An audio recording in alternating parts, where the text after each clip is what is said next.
Vamos trabalhar então? Bora, pastor. Ó, hoje a gente vai continuar conversando sobre o coração de um camarada muito especial. Davi foi alguém extremamente humano.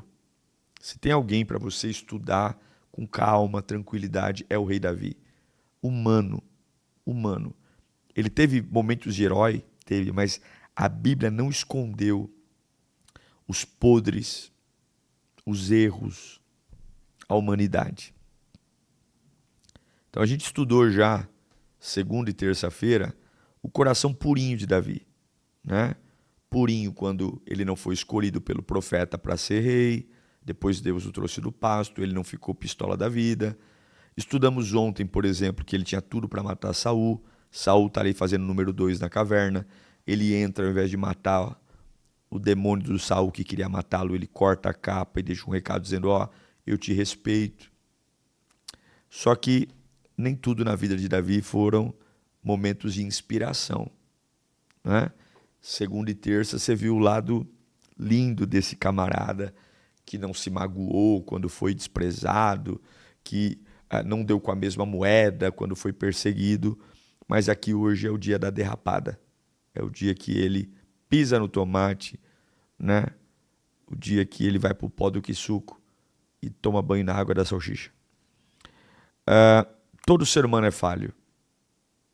Você pode olhar para o cara mais inspirador, a pessoa mais que você fala é top. Todo mundo já pisou no tomate. Seja nas áreas mais difíceis, já mentiu, já falou mal, já pecou, né? E Davi, ele errou na sua trajetória. E os erros de Davi não foram erros simples, não. Foram erros graves.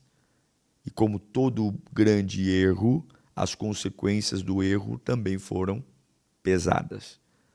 Davi teve muitos problemas. A colheita, gente, se tem uma coisa nessa vida que você pode dormir tendo a consciência que não falha, é a colheita. A colheita. Talvez não venha do jeito que você imagina e quando você imagina, mas que a colheita vem, ela vem. Então eu quero falar hoje dos dois principais erros de Davi.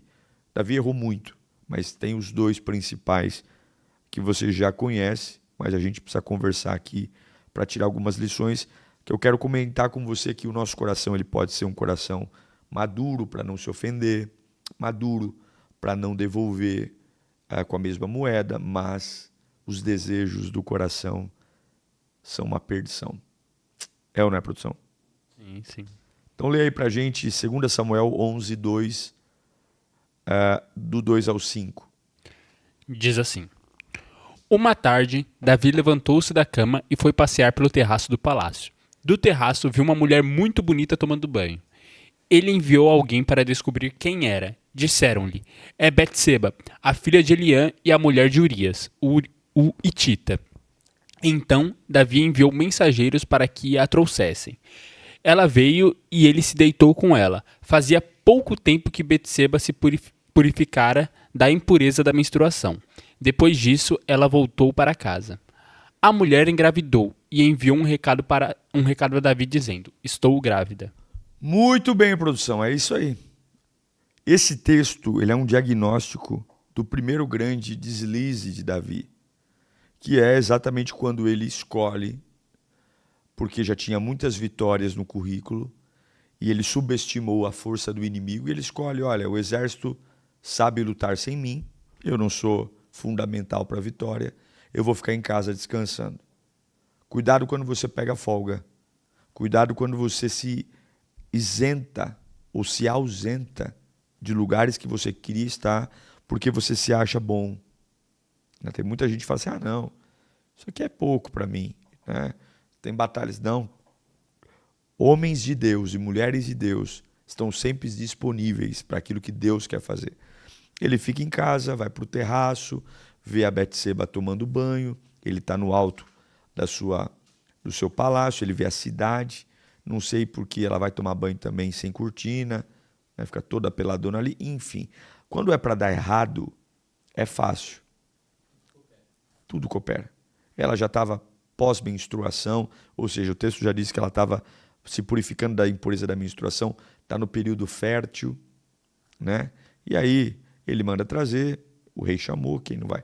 Ele deita com ela, tem relações com ela, ele é casado, ela é casada, ela engravida, né? Uma noite só e pimba, engravidou, né? E aí, o que a gente aprende? Quando é que começou essa desgraça de Davi? Quando ele decidiu não ir para a batalha. Sim, mas quando é que o inimigo fisgou ele? Quando Quando ele estava olhando. Ele estava na sacada olhando. Com que propósito? Nenhum. Você vê o problema do tempo livre? Você vê o problema da cabeça ociosa? Você vê que a grande arma do diabo é pegar você quando você fala assim, eu mereço um descanso, eu mereço umas férias. Seus olhos podem te fazer pecar. Davi foi tomado pelo desejo, os hormônios à flor da pele, ele traz a mulher para casa, ele usa aquela noite para satisfazer seus impulsos, mas todo pecado, gente, desgraça a si, desgraça os outros, e aí começa a vir um efeito bola de neve. Nada, nenhum trocadilho com a igreja não, mas o bola de neve de crescer as coisas que não deveriam. Aí a gente vai para 2 Samuel 11, 14, do 14 ao 17. Diz assim: De manhã, Davi escreveu uma carta a Joabe e a enviou por meio de Urias. Nela escreveu: Ponha Urias na linha de frente onde o combate estiver mais violento. Então recue para que ele seja ferido e morra. Como Joabe tinha cercado a cidade, colocou Urias no lugar onde sabia que estavam os melhores soldados do inimigo. Quando os homens da cidade saíram e lutaram contra Joabe, alguns dos oficiais da guarda de Davi morreram, entre eles Urias. Entre eles também morreu Urias, o hitita. Isso. Então Davi transou com a Betseba, ela mandou o WhatsApp dizendo, deu ruim. Por quê? Tô grávida.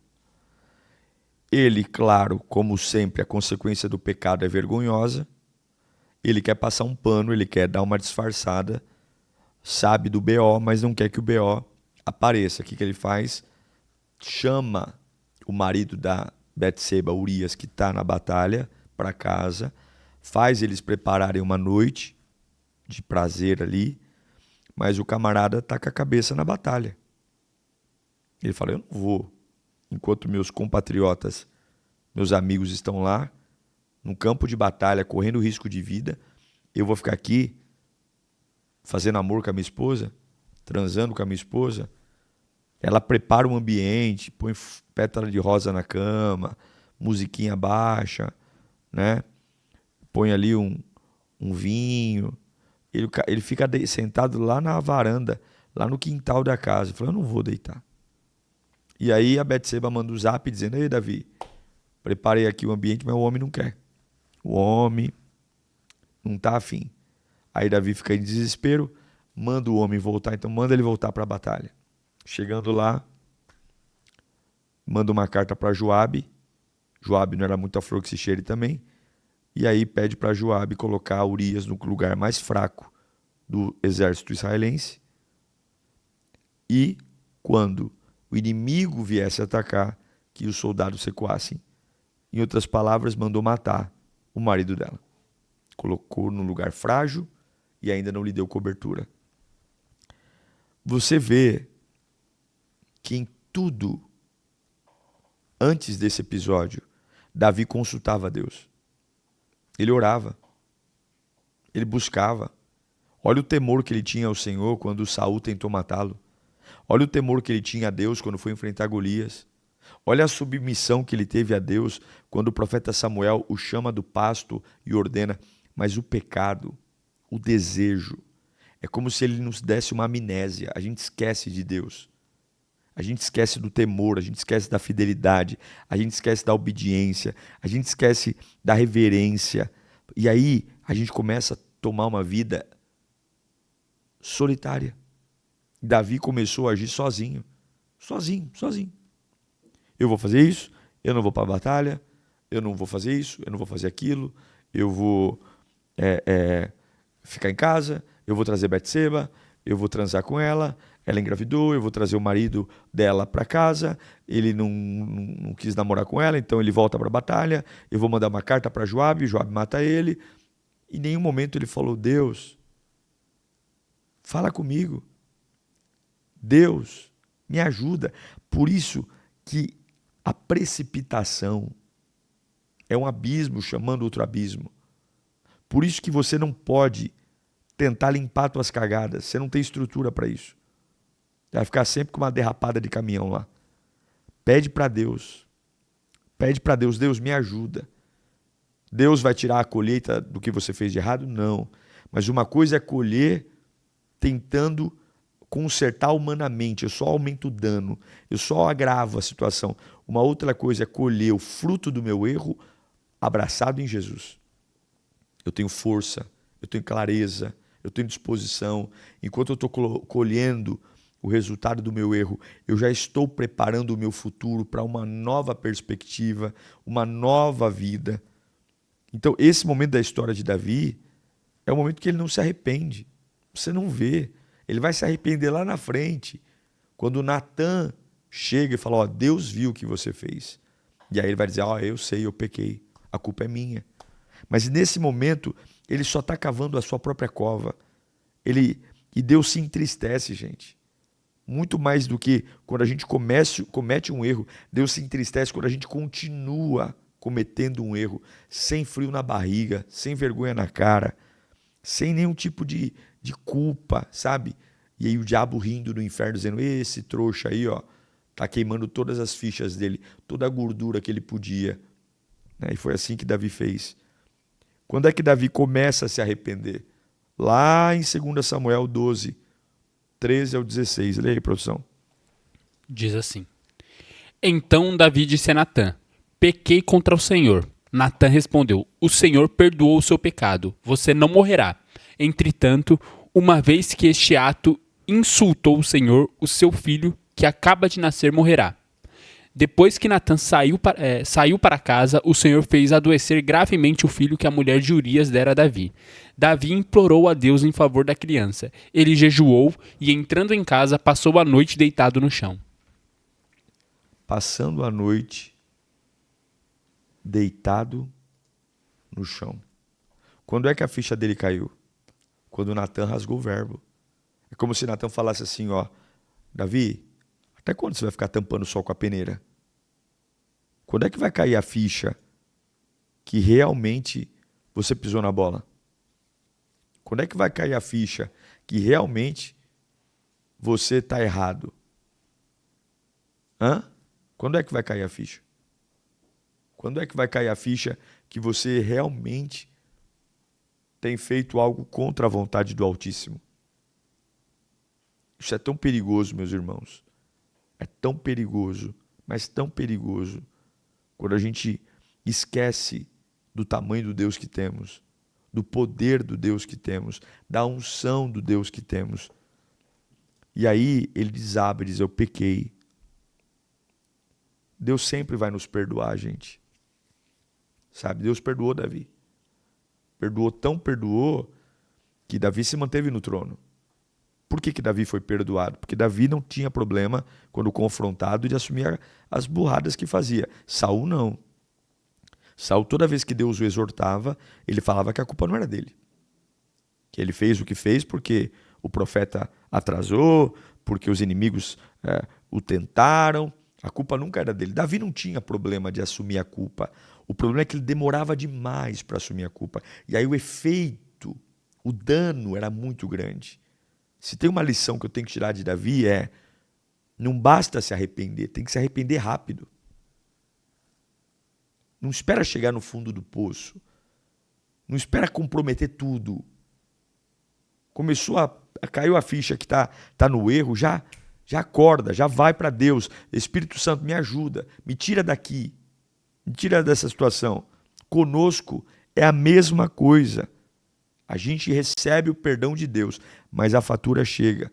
Irmãos, o pecado não compensa. Davi perde o filho que ele gerou em Betseba. Ele amou aquele filho. Ele ficou 7 dias depois que a criança nasceu em panos de saco, se humilhando.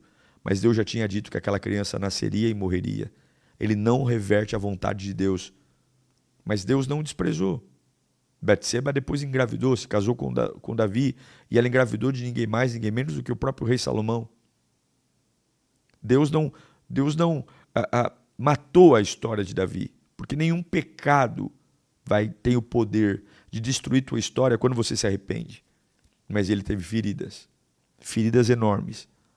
O pecado vai lhe custar mais do que parece. O pecado vai custar muita coisa. O pecado custa demais.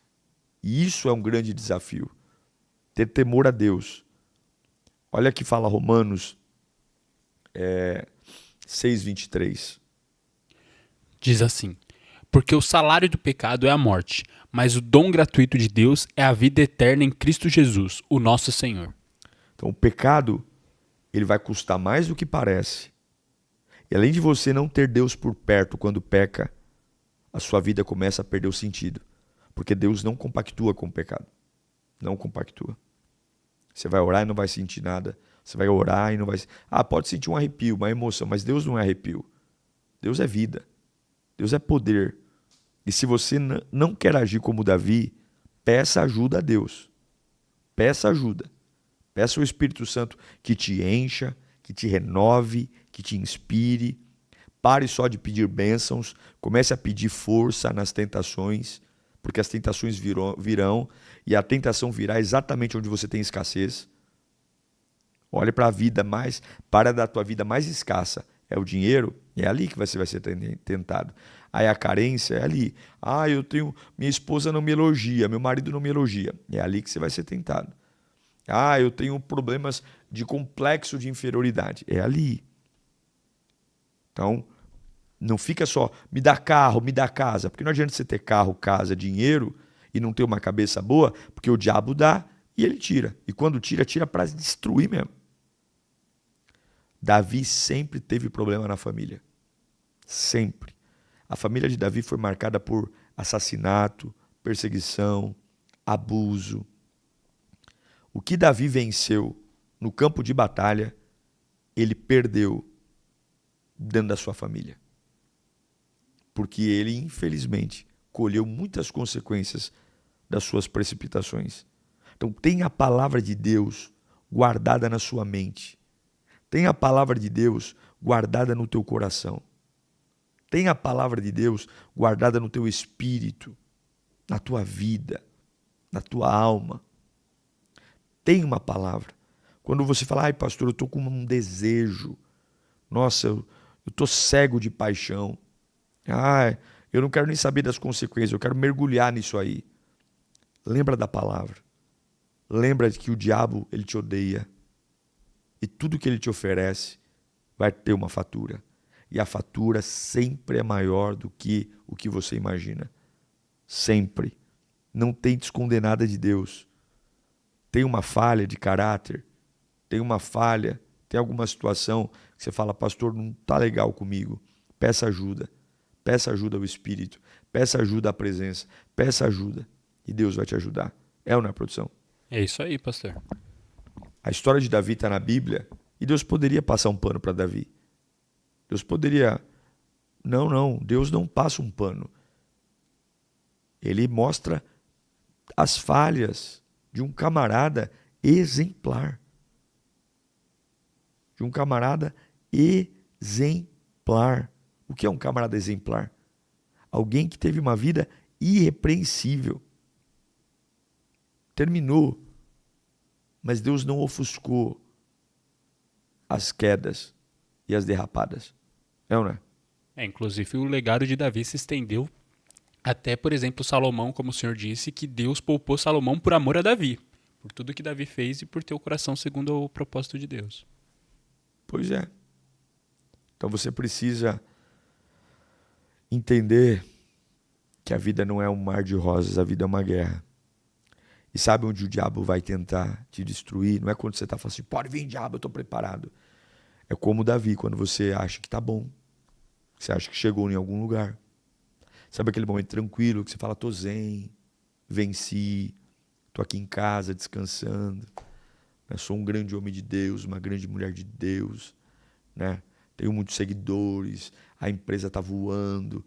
Aquele momento que você fala, agora eu vou relaxar. Crente não relaxa. Crente ora, crente busca, crente trabalha, crente serve, crente é útil. Eu quero orar por você, tá bom? Deixa eu orar para que você tenha esse movimento de cura. E se você tem alguma coisa na tua cabeça que você fala, pastor, olha, eu tô aperreado aqui, né? Tô aqui seduzido por uma Jezabel, seduzido por um violão aí. Pede a Deus sabedoria. Você vai saber o que é de Deus e o que é do diabo. Você vai saber, você não é besta? Espírito de Deus, eu quero orar pelos teus filhos agora. Orar pela tua provisão, pelo teu cuidado, pelo teu zelo. Pai, nós vemos um homem brilhante como Davi, que derrapou feio. Isso me dá uma preocupação enorme, porque se alguém, na envergadura de Davi, derrapa desse jeito, quem dirá a gente? Quem dirá a nós, Pai?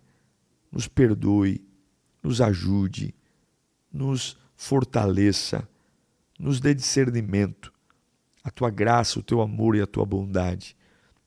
É o que eu te peço. Ajuda-me, Senhor. Ajuda-me, Senhor. Fortaleça-me, Senhor. Renova-me, Senhor. Dê-me vigor.